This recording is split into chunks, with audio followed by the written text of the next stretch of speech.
I don't want to spend too much time on introductions. I will tell you my name and then a little bit about where I come from, but I'm here for you, so I want to learn about you, whether you're in person or online in the live participation mode as well. So my name is Rachel Stepina. I have a master's degree in bilingual early childhood education. That means birth through 3rd grade. And I also have a master's degree in Spanish language and literature. I'm going to just pause there. I'll tell you where I work later and kind of how I came to this place today as part of the presentation. So today we're going to be discussing beyond English learners and how to incorporate multilingual strategies in our monolingual settings. I'm going to assume monolingual is something that's understood by all of us here. You can raise your hand, or if you're online, okay, I got monolingual. When I say monolingual settings in our educational system, what is that language that I'm most likely referring to? English. Thank you. Okay, so we will go ahead and get started with our outline for the presentation today. I put in here, who am I? Like I said, I'm already here in front of you. It doesn't really matter who I am. You can come chat with me at lunch, and I'll give you a little bit more background once I know we have enough time to get through all of the content. These sessions are very fast. So we'll be addressing language identity and language bias during this conversation today, exploring the term English learner in Nevada's education system, and discovering multilingual strategies for monolingual settings. So how do we do this in our English-speaking classrooms? So I want to begin here. This is the Menti part of our presentation. I'm not going to put the QR code up just yet. You'll get it in just a second. So on here, there's those several options of what to input. So I want you guys to put in your name. I love to know all of our names here. You can choose to do first and last, or you can just do first.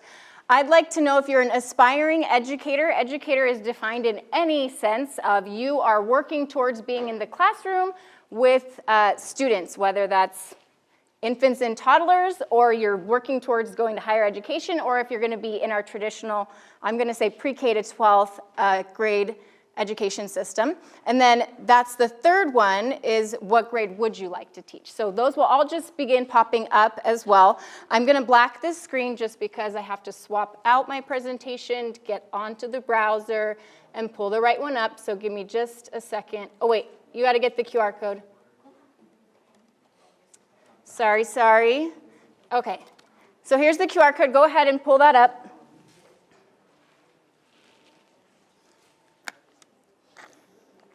Menti.com will have the code up above as well if the QR code doesn't pull it up right away. All right, so everybody got the code? Yeah. Okay, just a second. Got to go into my browser. All right, so we'll see those start coming in. If you missed the QR code, you can go to menti.com at the top and type in those first few letters. So look at all these beautiful names. We've got Stephanie here.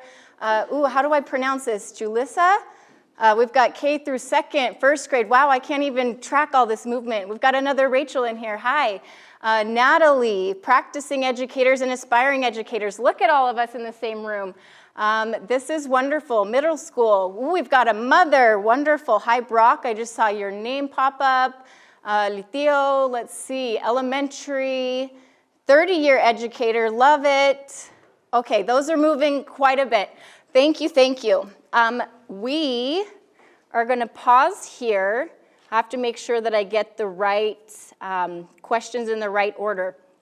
So I want to pause to kind of infuse a little bit of the keynote into what we see here. How can we, being aspiring and practicing educators, really adopt and understand a social justice lens so that we can advocate for ourselves, our peers, and our students when it comes to education settings? So thinking about how are we going to be able to impact all of our students here. All righty, I'm going to go ahead. This is turning into a beautiful visual. And the next one that I'm going to do is, what languages do you and your family speak?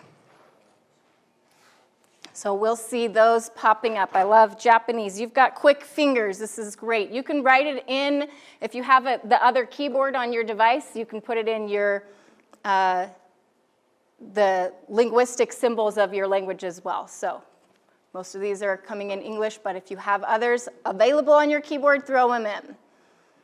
Very little ASL, Arabic, Tagalog, Chinese, Russian. English is the second language, American English. We wish we spoke others. There's some Spanish. All right, children speak Spanish. Well, again, this is hard to track all of the movement, but it's beautiful visual, so I love seeing that input come in. All right, the majority here in our space is Tagalog, English, and Spanish. So it is turning larger because those have been input the most times. So we're going to go ahead and look at that, 189 responses. This is great. Okay, English and Italian. So all of our languages, and look at all of us here. Would you have ever known that if we didn't have the opportunity to look and see, to ask? Okay, I'm going to black it out so I can switch back into the PowerPoint presentation. Those answers are still coming in, so thank you. All right, so we're going to talk a little bit about addressing language identity. I want to have some volunteers in the room answer, what do you notice, what do you wonder, and what do you assume about the language identities based on the 4 pictures that I have here? Can I have any volunteers? And I did use the word assume because you cannot tell from a picture just one thing. So these are assumptions based on the picture. Language is not just verbal. Language is not just verbal. Thank you. I see several instances here that could apply to. Any other things that you notice about the language identity of these 4 photos down here at the bottom?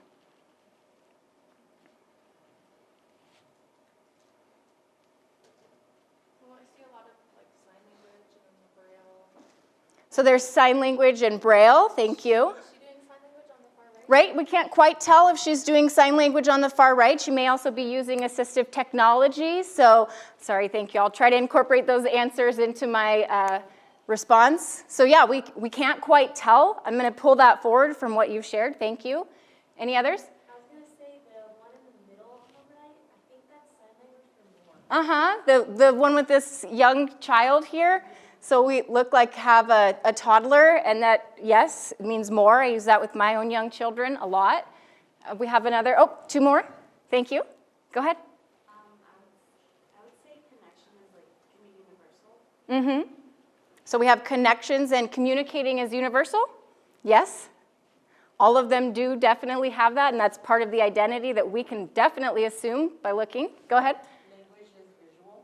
Language is visual, so there's a lot that we miss when it comes to just looking, or if we can't see that. So thinking about that visual piece, especially for the one that we have Braille on the side. What does that look and feel like when we don't have those visual cues?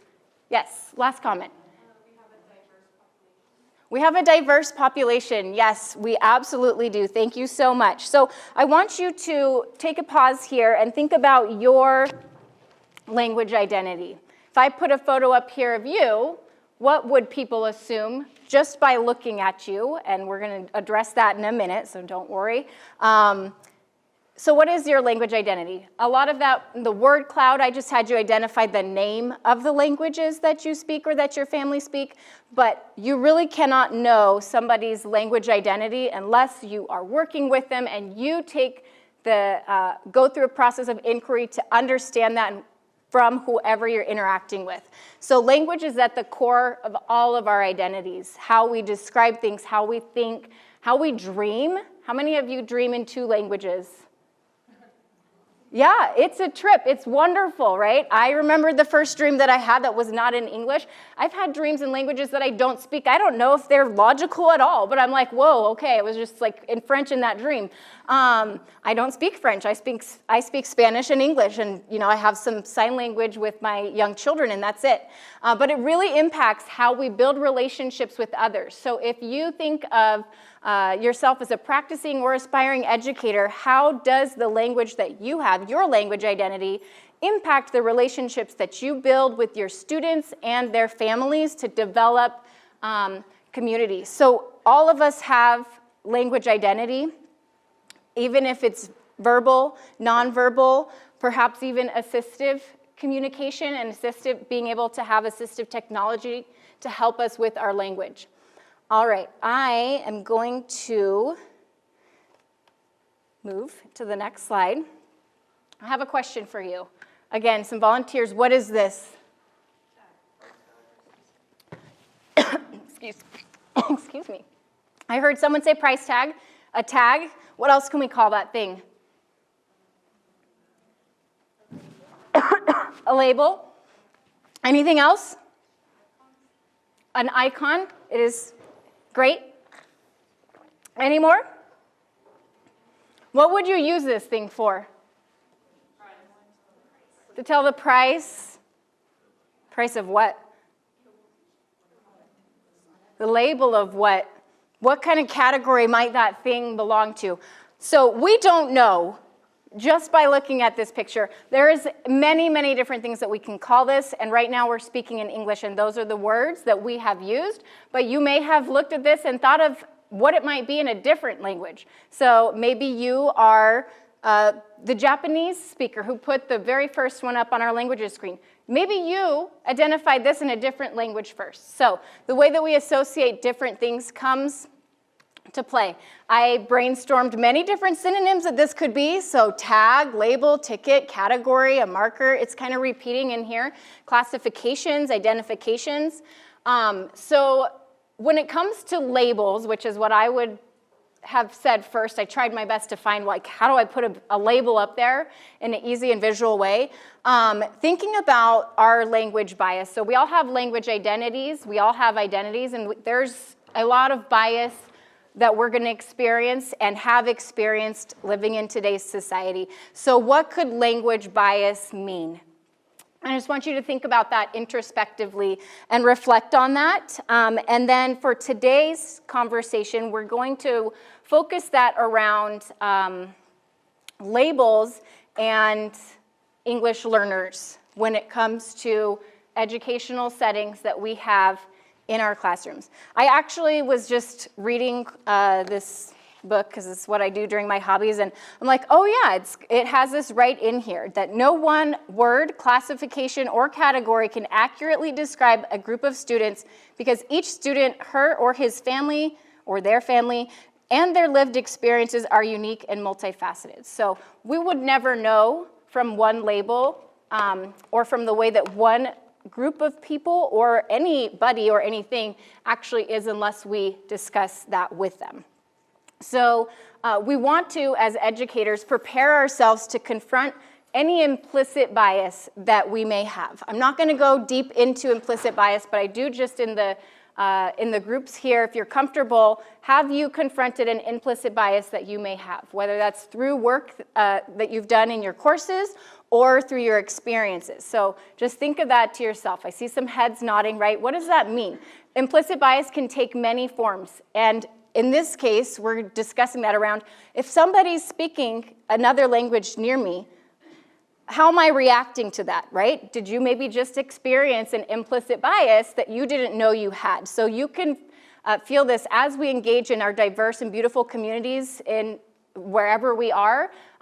Think through that, because sometimes it's like, oh, are they talking about me? They're speaking in another language, right? You want to really remove yourselves from, as much as you can, those thoughts. And if you confront implicit bias around language, then that can help you to really focus on the assets that all of our students and their families bring to education settings. And so the bullet here is just avoiding deficit labels. So I want to brainstorm Now, the term English learner. So go ahead, this is a separate Menti, so there's 2 other questions on here. And so whip out your phones, scan that QR code. I'm gonna black the screen again in just a second. I'll have some more water, hopefully not choke on it. And I'll pull this one up.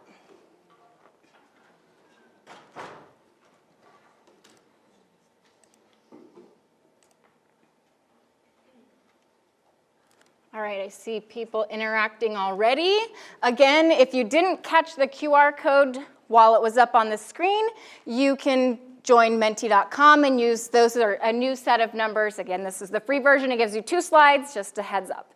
All right, so how familiar are we with the term English learner? Very familiar, somewhat familiar, basic familiarity, and unfamiliar. So we'll wait to see just a few more responses coming in here. Every time I participate in a Likert scale like this, I'm always like, oh, how do you define very familiar? So I'm very analytical and I always ask questions. And so I'm like, what does very familiar mean? So I'm curious about what very familiar means to you, and also what somewhat familiar is. So we don't have time to like dive deep into that, but when you see these questions, you're like, ooh, what does that mean? Inquire, find out, say, ooh, how would I describe this? Am I very familiar? What does that mean? So I want to pause here and have a couple of the audience members share with me what are some of the labels that you know or that you've heard or that you have been labeled when it comes to being an English learner. Are there any other labels that come along with that term? Yes. So I'm like a English language acquisition and development like emphasis in my elementary education major, and so we talk a lot about like the deficit language that has been used over the years. So like there's been like low English proficiency. Low English proficiency, yes, thank you. And then now like moving towards like multilingual learner of English. That's kind of like what they're at. Thank now. you. So moving from low or limited English proficiency as a term, as a label that describes people, humans, us, our friends, our families, and moving to, she described, thank you, toward a more asset-based label. It is still a label. We cannot get around labeling and classifications of things. That's why I read the quote from my book, which I guess I should share the title of later, but I'll do it now. So this is dual language education, teaching and leading in 2 languages. So that was where the quote that I read earlier. Okay, so the next slide is just that. How familiar are you with the term multilingual learner?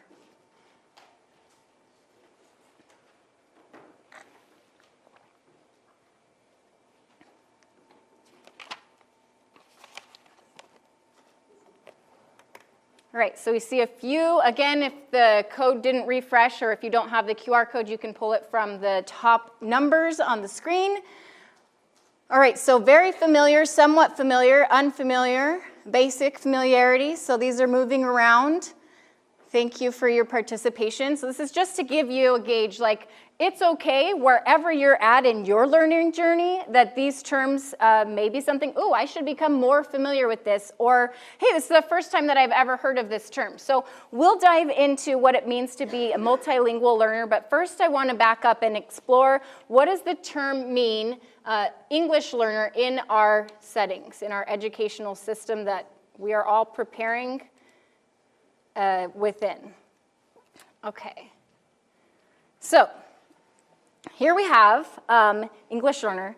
If we have can I have a couple volunteers tell me how you would define English learner? Actually, maybe just one. One brave volunteer. Thank you.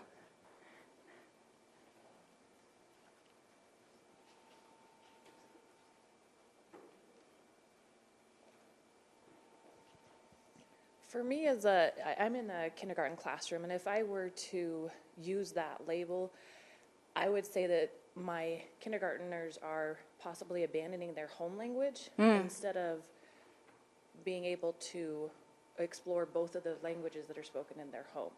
Thank you. Yes, so that if we call a kindergartner, a 5-year-old, an English learner, they may be 6, what does that mean about what they have to leave behind? If now you're in the public school system and you're an English learner now, that's what you are, that's how I'm going to teach you, right? So I got the 5-minute warning. I'm used to teaching in 50 minutes at minimum, so I'm going to have to breeze through the rest of these. So English, this is English learner definition within our education system. So coming from the state of Nevada, the Department of Education, which is also tied to many federal and national definitions. You have to take a test, and your home language survey has to be marked, I don't speak English at home. And then the kids at kindergarten and first grade, whenever they enter school, they take this test. And that's how they're labeled English learner. Does that tell us anything that we need to know about them? How to teach them? What if they don't have to take a test, but they're bilingual at home? What if they marked as English, but they're still speaking languages at home? There is nothing wrong with that, and we need to prepare our classroom communities to teach to all students and empower them in their home language as well as the language of instruction, which is usually English. Here's just a few resources. I have a QR code at the end you can pull from. I have a list of websites that you can have. And then I have the graph up here. So right now, they haven't finished the count yet for this current school year, but as of last year, there were 66,000 children in Nevada who are labeled as English learners. So again, there's nothing wrong with that. Federally, we have a lot of guidance that we do have to meet. But how can we go beyond that label and actually use that in our instruction? So I love that Dr. Bianco featured this. Like, we are required to do certain things in teaching settings. We are required to meet state and federal requirements for English learners in our instructional settings. And if we adopt perspectives of multilingual perspectives instead of monolingual perspectives, as I must teach English, only thing that matters is English, all of those perspectives are harmful when it comes to our children's development and their developing identities. So ask yourself, who are your students? Who are their families? What are their language identities? Adopt asset-based perspectives and acknowledge the funds of identity and funds of knowledge that all students and families bring into your classrooms. We don't have a whole lot of time left. I put a timer on my watch, so that's going to tell me I have 1 minute left in 30 seconds. So here's just a little note that I would have loved to examine, looking at this, what this child wrote. Rachel, you are the best. Señorita, tú eres el mejor maestra. That's what she wrote. There's many, many beautiful assets that we can look in that, and it also, as a teacher, gives us a few starting places. This was from a first grader. Gives us a few ways to move forward with this young child's literacy development and empower their language identity, which you can immediately recognize within here. So multilingual children at any age, again, whether they're infants and toddlers or all the way through higher education programs such as ourselves here, we are capable to demonstrate our knowledge in either our home language, as long as we can maintain that, and or English. And our educational settings can empower children to do both, even if they're not bilingual education settings. All right, so I'm going to jump to the strategies piece because I only have a couple seconds left. I don't know the name of the gentleman helping us with the mic, but he's like, we're done, we're done. Okay, so teachers and educators often stop with just very, what I call surface level strategies. And there's nothing wrong with these strategies. These are also good, and we can do better. So when it comes to our younger classrooms, labeling classroom materials in 2 languages or more, we can have bilingual books in our classroom, dictionaries or digital tools. Of course, translating information into the languages of our families. I'm sure you guys have other ideas. These, like I said, are good and useful places to start. And once we know better, we should do better. So I'm going to switch to the next slide. I saw a couple of you taking pictures, but you can also access the slides in the resource folder that I have. So here, and I am so sorry I have to breeze through these so fast, but these are some strategies that you can adopt to create that classroom community and classroom culture from a multilingual perspective, even in an English medium or monolingual English setting. So valuing the home language we already had. Learn the home languages of your students and the variations. So Dr. Bianco said earlier, is there any other Puerto Ricans here? She's like, oh, I'm not surprised there's not, right? So even Spanish, which is our second most common language here in Nevada, there's so many varieties, and I'm sure amongst us here that is also true. You can welcome families as partners into your classrooms. They can come as volunteer, but also acknowledge the assets that they bring. If they brought their children here, if you were brought here so that your family could give you a better opportunity, and that doesn't mean just because they can't come to the classroom that they don't have strengths that they can share. So find ways, and there's many of them, find ways to acknowledge those strengths and bring those families into your classroom even if they can't physically be there with you. There's lots of different ways. You can pick my brain at lunch, but really get to know your families. Adopt translanguaging. I cannot go into that right now, but as the surface level, all children and all language identities can be mixed and are beautiful. So you should be able to leverage and allow your students, I don't know that answer in English. That's fine. Tell me what you do know it in. Maybe they understood your question. They comprehended your question. They demonstrated that. But then they're required to produce in a language they don't know. And it's okay to let them explore that thought in their language. Embracing diversity and confront those implicit biases. Be a lifelong learner and practice, fail, and try again. I'm going to say that adopt everything Dr. Bianca said earlier, because those all lead to developing that social justice and that critical consciousness as an educator. So that is the end. I'm so sorry. I know I ran over a few minutes. So you can scan here for the resource folder. And I'm not participating here through my work, but I do work for the Department of Education in their Office of Early Learning and Development, so my email is up there if you need to contact me.